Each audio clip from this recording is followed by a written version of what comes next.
तो ये वीडियो आप लोग देख लो और आप लोग भी अपने लाखों रुपए बचा सकते हो। इस वीडियो में मैं बताने वाला हूँ कि वो कौन सी ऐसी कंट्रीज़ हैं जिसमें आपको अभी वर्क परमिट अप्लाई नहीं करना चाहिए। आप उसके बारे में सोचो भी मत, ऐसी कंडीशन है उन कंट्रीज़ की और आप अपने लाखों रुपए बचा सकते हो।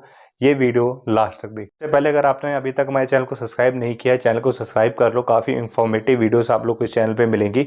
और इंस्टाग्राम पे अगर अभी तक फॉलो नहीं किया, डिस्क्रिप्शन में लिंक है, इंस्टाग्राम पे भी फॉलो कर सकते हो। कुछ भी क्वेरी है आप इंस्टाग्राम पे मेरे से कांटेक्ट कर सकते हो।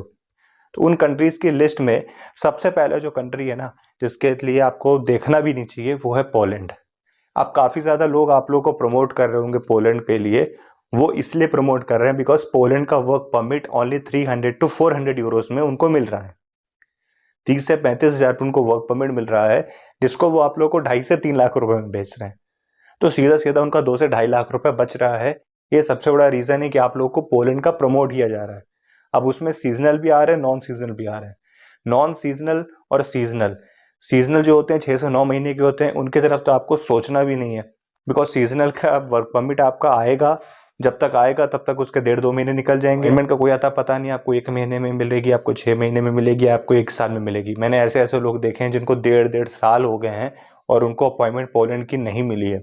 और वो सिर्फ 1 या 2 लोग नहीं हैं, हज़ारों लोग मैंने ऐसे ज़रूर देखे हैं जिनको अपॉइंटमेंट साल हो गया, उनको अभी तक अपॉइंटमेंट पोलैंड की नहीं मिली है। सबसे पहले तो पोलैंड, चाहे वो सीजनल है या नॉन सीजनल है, कोई कितना भी कह रहा है, अगर वो बोल रहा है कि आफ्टर वीज़ा करूँगा मैं या आफ्टर अपॉइंटमेंट करूँगा मैं, तो ज़रूर आप करो। बट वर्क परमिट के लिए 50 से 60 हज़ार रुपये देना, वर्क परमिट आ जाए फिर लाख रुपए देना, मैं बिल्कुल भी सजेस्ट नहीं करूंगा। आप अपना 100% पैसा वेस्ट करोगे पोलैंड के लिए। अब ऐसा क्या है जो पोलैंड की कंडीशन इतनी ज़्यादा ख़राब हो चुकी है?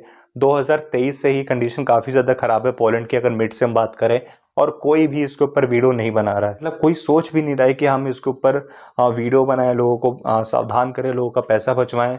कोई सोच भी नहीं रहा है, बल्कि हर एक बंदा स्टार्ट हो रहा है उसको प्रमोट करने के लिए, उसका काम कराने के लिए। मतलब अगर मेरे पास भी ऑप्शन है, मेरे पास ऐसा नहीं कि मेरे पास ऑप्शन नहीं है, मेरे पास 350 यूरो का भी ऑप्शन है कि मुझे 350 यूरो में पोलैंड का वर्क परमिट मिल रहा है और मैं आप लोगों को 2.5 लाख में भी बेच सकता हूँ। लेकिन मैं वो काम नहीं कर रहा। तो लेकिन कुछ लोग हैं, या आप कह सकते हो यूट्यूब है या वो जो लोकल एजेंट्स हैं, वो ये ज़रूर कर रहे हैं। तो आप लोगों को बचना है। वहाँ पे कंडीशन बहुत ज़्यादा ख़राब है, अपॉइंटमेंट आपको नहीं मिलेगी। वीज़ा आना आपका ऐसा है कि 100 में से शायद 2 या 4 या 10 लोगों को वीज़ा मिले, बाकी को वीज़ा देखने तक को भी नहीं मिलेगा। उसके बाद दूसरी कंट्री है चेक रिपब्लिक।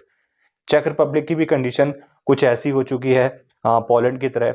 अब बेसिकली कंट्रीज़ में क्या है कि कंपनी ओपन करना काफ़ी ज़्यादा आसान है। आपने 2-3 हज़ार यूरो, 4,000 यूरो की कंपनी खोल ली है और वर्क परमिट की जो कॉस्ट है वो 80 से 85 यूरो है। आपने वर्क परमिट इशू करे, एक कंपनी पे आपने 1000 वर्क परमिट इशू कर लिए, 500 वर्क परमिट इशू कर लिए या 100 वर्क परमिट इशू कर लिए। उसके लिए आप ले रहे हो 300 से 500 यूरो, 1000 यूरो, डिपेंडिंग ऑन कि एजेंट आपसे कैसे कम्युनिकेट करता है उसके अकॉर्डिंग। और आपने इन्वेस्ट करा है उस पर 500 से 1000 या 2000 यूरो और आप उससे कमा रहे हो 40 से 50 हज़ार यूरो। ऐसी कंपनी सब हंगरी में भी ओपन हो गई हैं, क्रोएशिया में भी ओपन हो गई हैं। बट अभी के लिए हम बात कर रहे हैं चेक रिपब्लिक और पोलैंड। पोलैंड में ये चीज़ तो काफ़ी ज़्यादा है। तो चेक रिपब्लिक का भी आपको अप्लाई नहीं करना है। चेक रिपब्लिक की भी कंडीशन काफ़ी ज़्यादा ख़राब है। अगर 2024 के हम पूरे देखें, अपॉइंटमेंट नामुमकिन सी हो गई है, फिर वो चाहे सीजनल है या नॉन सीजनल है। सीजनल की मैंने कुछ देखे हैं एजेंट जो सीजनल के अपॉइंटमेंट देते हैं, लाइक 50,000, 60,000, 70,000 स्टिल मिल जाती है।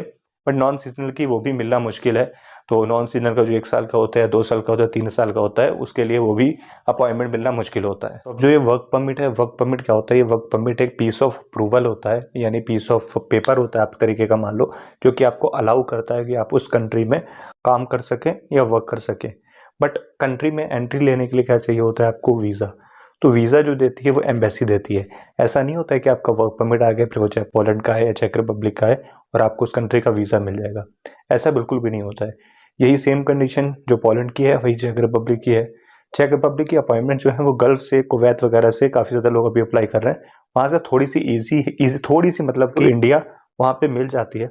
सक्सेस रेट भी थोड़ा सा बेटर है। बट ऐसा बिल्कुल भी नहीं है कि आपका 60% या 50% भी सक्सेस रेट है, ऐसा बिल्कुल भी नहीं है चेक रिपब्लिक का। नॉन सीजनल की बात कर रहा हूँ मैं, सीजनल का स्टिल थोड़ा सा है चेक रिपब्लिक का। पोलैंड का सीजनल एंड नॉन सीजनल दोनों का सक्सेस रेट बिल्कुल वर्स्ट है। अपॉइंटमेंट की बात करें चेक रिपब्लिक की, तो अपॉइंटमेंट कैसे मिलती है, आप उनके ऑफिशियल एम्बेसी की वेबसाइट पे जाके चेक कर सकते हो। न्यू दिल्ली की एक तरीके का ड्रॉ होता है, आपको उनको डॉक्यूमेंट्स भेजने होते हैं, कुछ एक वर्किंग डे होते हैं बिगिनिंग ऑफ द मंथ, कुछ ऐसे करके। फॉर नेपालीज का अलग है, बांग्लादेशी का, इंडियंस का, ऐसे कुछ करके अलग उन्होंने बनाया हुआ सिस्टम, और वो अपॉइंटमेंट देते हैं वो सेलेक्टेड नंबर्स ऑफ कैंडिडेट्स को। ऐसे ही कुछ उनका एक सिस्टम है। तो ये रहा अबाउट चेक रिपब्लिक, ठीक है। उसके बाद जो तीसरी कंट्री है उसको मैं पार्टिकुलरली पूरा नहीं कह सकता, वो है लाटविया। लाटविया का सक्सेस रेट भी कुछ ऐसा है। लाटविया का भी कुछ 12 से 13 नेपाली ने अप्लाई किया था, उनका एक का भी वीज़ा नहीं आया। लाटविया में क्या है कि सैलरीज इतनी नहीं है, 4-4.5 यूरो एक घंटे का आपको मिलता है, तो मोस्टली लोग वहाँ से माइग्रेट करते हैं, ठीक है। तो वहाँ से लाटविया का भी वीज़ा सक्सेस रेट इतना अच्छा नहीं है। अपॉइंटमेंट्स मिल जाती हैं बट सक्सेस रेट की बात करें वो इतना अच्छा नहीं है। तो लाटविया की तरफ भी आपको नहीं देखना चाहिए, लाटविया का भी आपको अप्लाई नहीं करना चाहिए। उसके बाद है स्लोवाकिया। स्लोवाकिया का 50-50 कह सकता हूँ मैं, ऐसा भी नहीं कि स्लोवाकिया का सक्सेस रेट बहुत अच्छा है, बहुत अच्छे में कुछ कंट्रीज आती हैं, उसकी भी मैं अलग से वीडियो बनाऊंगा, तो वो भी जरूर देखना। उसके लिए चैनल को सब्सक्राइब कर लो, नेक्स्ट वीडियो वो भी होने वाली है। स्लोवाकिया का डिपेंड करता है कि आपकी कंपनी, ऑल डिपेंड्स ऑन कि आपकी कंपनी की रेपुटेशन क्या है, आपकी कंपनी कौन सी है। वो वही कंपनी है जिसका काम सिर्फ वर्क परमिट देना है, या वो कंपनी है जो पार्टिकुलरली आपको हायर कर रही है, या आपको सप्लाई कर रही है, या अपने अंडर काम करने को रख रही है। ये डिपेंड करता है। अपॉइंटमेंट उसी को मिलेगी जो कंपनी रेपुटेटेड है, जो कंपनी काम करती है। अपॉइंटमेंट मिलेगी तभी वीज़ा अप्लाई कर सकते हो।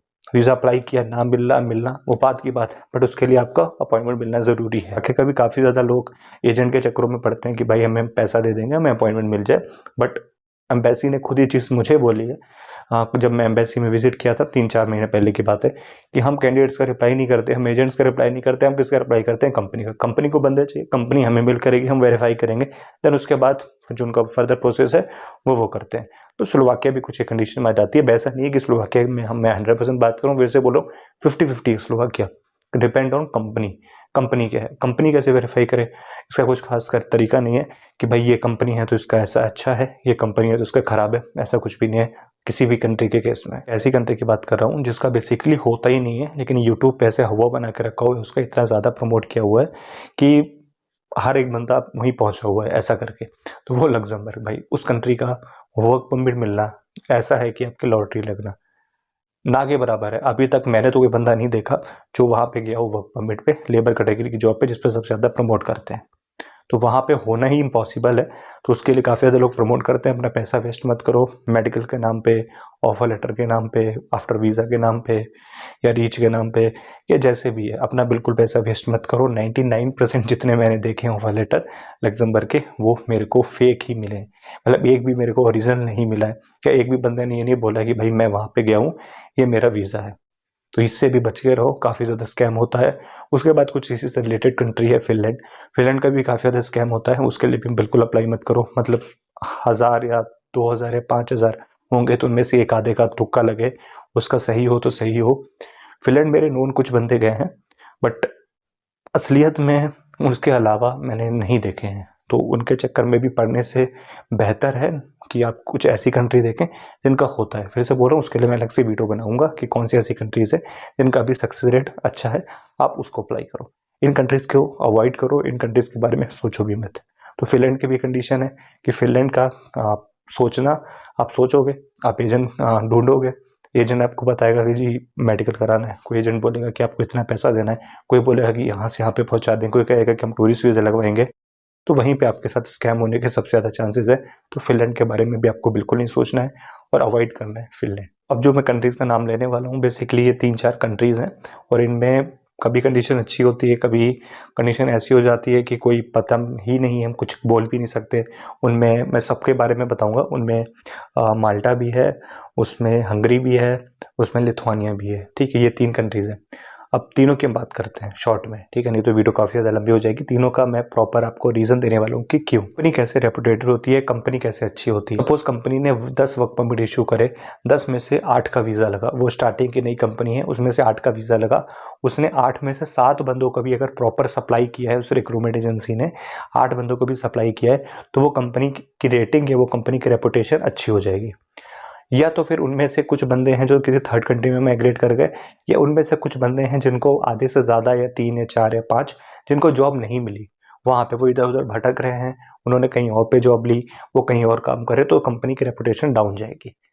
जो कंपनी ऐसा करती है उसके मोस्टली यही चांसेस होते हैं कि उनका ना तो आगे जाके वीज़ा आएगा, और वहाँ कुछ कंट्रीज़ ऐसी हैं जो वर्क परमिट भी इशू नहीं करती हैं, और कुछ है जो वर्क परमिट इशू भी कर देती हैं और आप लोग उसी वर्क परमिट के नाम पे पैसा दे देते हो।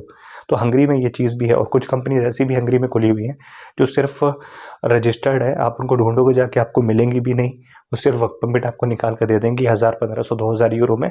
और जब वीज़ा अप्लाई करोगे आपको अपॉइंटमेंट सबसे पहले लेनी पड़ेगी। अपॉइंटमेंट कंपनी के बिहाफ ही हंगरी की भी आपको मिलती है, अपॉइंटमेंट आपको नहीं मिलेगी। अपॉइंटमेंट में सबसे ज़्यादा प्रॉब्लम होने वाली है आपको, तो ये एक प्रॉब्लम हंगरी में आपको फेस करनी पड़ सकती है। हंगरी की भी यही कंडीशन है। उसके बाद फिर माल्टा देखो सक्सेस रेट अच्छा है माल्टा का, ऐसी नहीं है, बट माल्टा में कुछ ऐसे रूल्स टाइम पे इंट्रोड्यूस होते रहते हैं जो कि लाइक फेस करना थोड़ा सा मुश्किल होता है, थोड़ा सा कंप्लीट करना थोड़ा सा मुश्किल होता है हॉस्पिटैलिटी फील्ड के लिए। तो स्किल पास की रिक्वायरमेंट, या फिर हम बात करें तो लाइक कुछ ऐसी कंपनीज हैं वहाँ पे, ओजो ग्रुप, रिक्रूटमेंट, या और भी बहुत सी कंपनीज है जो पैसे कम लेती हैं आप लोगों से, बट एजेंट आप लोगों से 5, 6, 7 लाख वगैरह जो भी लेते हैं, बट उनका भी काम यही है, हायर कर लेना। ओजो ग्रुप उतने बंदे सप्लाई नहीं कर पाता जितने हायर करता है, ठीक है, स्टिल वो नई हायरिंग कर देता है। मतलब किसके लिए 400 कुछ यूरो ओजो ग्रुप लेता है, और 1000 वर्क परमिट भी अगर ओजो ग्रुप ने इशू करे, 1000 में से अगर 300 वीज़ा भी लगे हैं तो उन 300 में से भी ओजो ग्रुप शायद 150 बंदे ना सप्लाई कर सके। वो बंदे इधर उधर घूमते रहते हैं, नई जॉब की तलाश में रहते हैं, स्टिल ओजो ग्रुप नया वर्क परमिट अप्लाई करता है। तो ये चीज़ थोड़ी सी ना समझने वाली है, इसी के लिए भाई ओजो ग्रुप का सक्सेस रेट भी अच्छा नहीं है, ठीक है। तो कुछ चीज़ें हैं जो इसको अभी के टाइम पे मुश्किल में डाल रही हैं कि भाई मैं तो ये बोलूँगा कि आप उसके तरफ मत अप्लाई करो अगर आप वही हो कि फ्रेशर वाला, आपको आता कुछ नहीं है। और ऐसा नहीं कि कोई कंट्री आपको फ्रेशर हायर करती है, एजेंट्स आप लोग को पागल बनाते हैं, वो आपका एक्सपीरियंस CV में जो आगे भेजते हैं उसमें कुछ ना कुछ ऐसा डालते हैं जिनके उनके पास वैकेंसीज होती हैं, लेकिन आप लोगों को लगता है कि हम फ्रेशर हैं, एज अ फ्रेशर जा सकते हैं, ऐसा कहीं भी नहीं होता है। और माल्टा में ये चीज़ें अब इंट्रोड्यूस हो रही हैं, वो जानते हैं कि भाई बंदा क्या कर रहा है। स्किल पास की जो रिक्वायरमेंट उन्होंने की है वो इसीलिए करी है कि कुछ बंदों को आता ही कुछ नहीं था, कुछ नहीं, मोस्टली लोगों को आता ही कुछ नहीं था जो हॉस्पिटैलिटी फील्ड में आ रहे थे।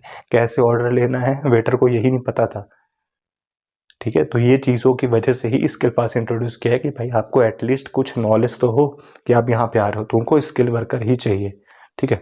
ये माल्टा की कंडीशन है। अपॉइंटमेंट में प्रॉब्लम नहीं है, अपॉइंटमेंट 250 यूरो की मिलती है माल्टा की। वर्क परमिट 2.5-3 महीने, किसी का 1.5 महीने में भी वर्क परमिट आ जाता है। उसके बाद लिथुआनिया की कंडीशन अभी कुछ 5-6 महीनों से बहुत ज़्यादा ख़राब है, इंडिया से तो बहुत ज़्यादा ख़राब है। गल्फ से कुछ अभी वीज़ास भी लग रहे हैं, कुछ लग रहे हैं, बट इंडिया से लिथुआनिया की कंडीशन बहुत ज़्यादा ख़राब है।